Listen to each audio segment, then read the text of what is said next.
Have you ever loved someone so much you'd do anything for them, only to find out they were the one person you should have never trusted? My world shattered the moment the lab results came back. The report was cold, clinical, just black ink on a white page, but it confirmed my deepest, darkest fear. There was another man's DNA in our bedroom on our sheets, in the sanctuary I thought was ours alone. I looked across the dinner table at my wife Sarah, her smile as bright and beautiful as the day I met her, and a single question formed on my lips, a question that would detonate our lives. "Sarah," I asked, my voice barely a whisper, "can you tell me why a man named Mark's DNA was found in our bed?" She froze. "If you genuinely enjoy our stories, please subscribe to the channel. Tell us where you're from and what time it is right now. It's always fascinating to know how far our story flows." Our story began like a fairy tale. We met at a small coffee shop just off Michigan Avenue in Chicago. I was a struggling architect. She was an aspiring art curator. We fell in love fast and hard. For 10 years, she was my everything.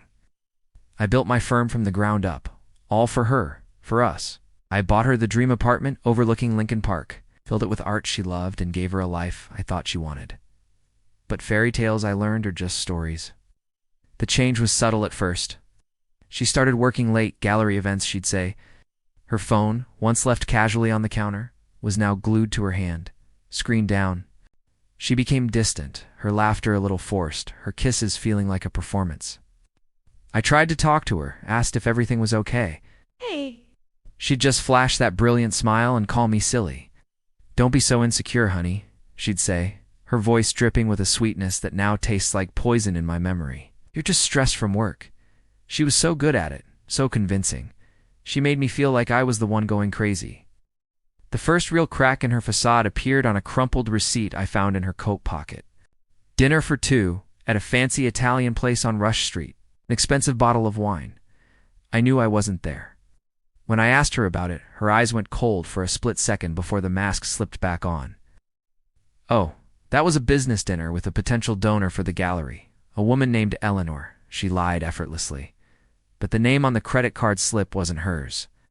It was signed Mark Jennings. The name meant nothing to me then, but my gut twisted into a knot. I started digging.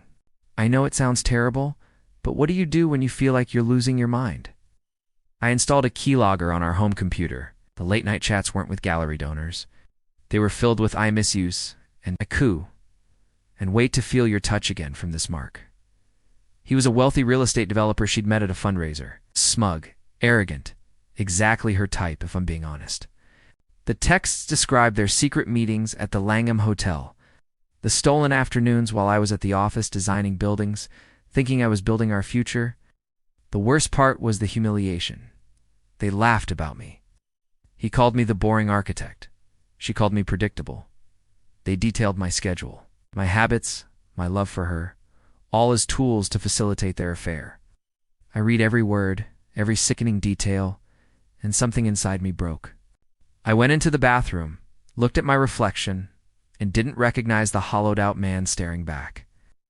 I sat on the cold tile floor and cried, not loud sobs, but silent, gut-wrenching tears that felt like they were tearing me apart from the inside.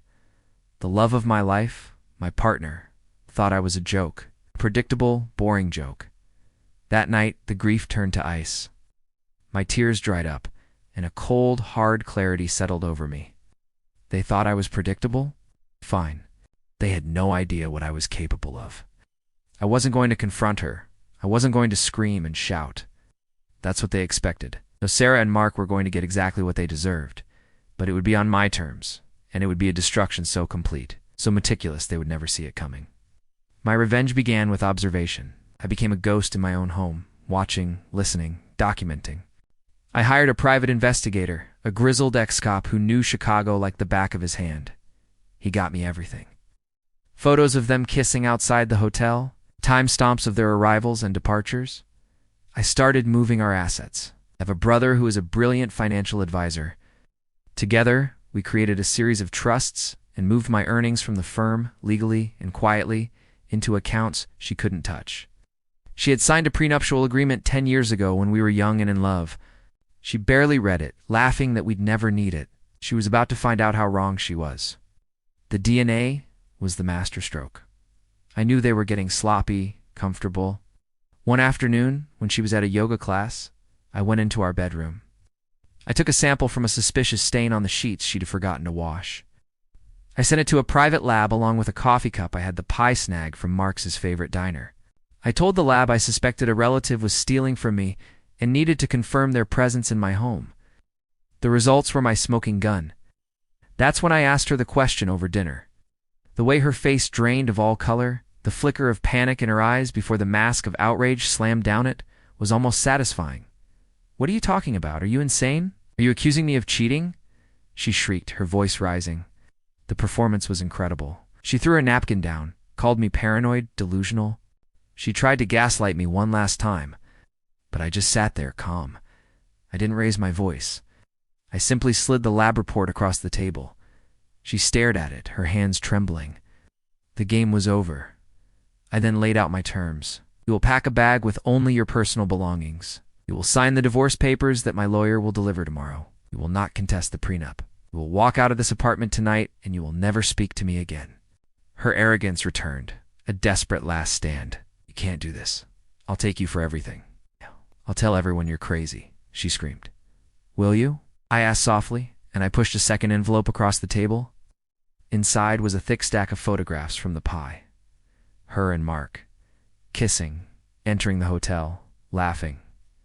There were also printed transcripts of their chats, the ones where they called me a joke. And finally, a detailed summary of my new financial status, showing that the marital assets she thought she was entitled to were now virtually non-existent. Her face crumpled. This was it, the moment of total annihilation. The fight went out of her. She just stared at the evidence of her betrayal, completely and utterly broken. But I wasn't done. The next day, an anonymous package was delivered to Mark's wife, containing the same photos. Another package went to the board of directors at the gallery where Sarah worked, along with details of how she used company events to meet her lover. A third went to the ethics board of Mark's real estate firm. By the end of the week, she had lost her job. Mark's wife had filed for divorce, and his company had launched an internal investigation. They were ruined, socially, professionally, financially. They had built their affair on a foundation of lies and arrogance, and I had simply pulled the pin and watched it all collapse. She left that night, just as I told her to. I stood at the window of our apartment, the one overlooking the park, and watched her get into a taxi, a single suitcase by her side. The city lights twinkled, just as they always had. The world kept moving, but my world was silent, empty. There was no triumph, no joy in my victory, just a cold, quiet void where my heart used to be. The architect and me had designed their perfect ruin, but the man was left standing alone in the wreckage.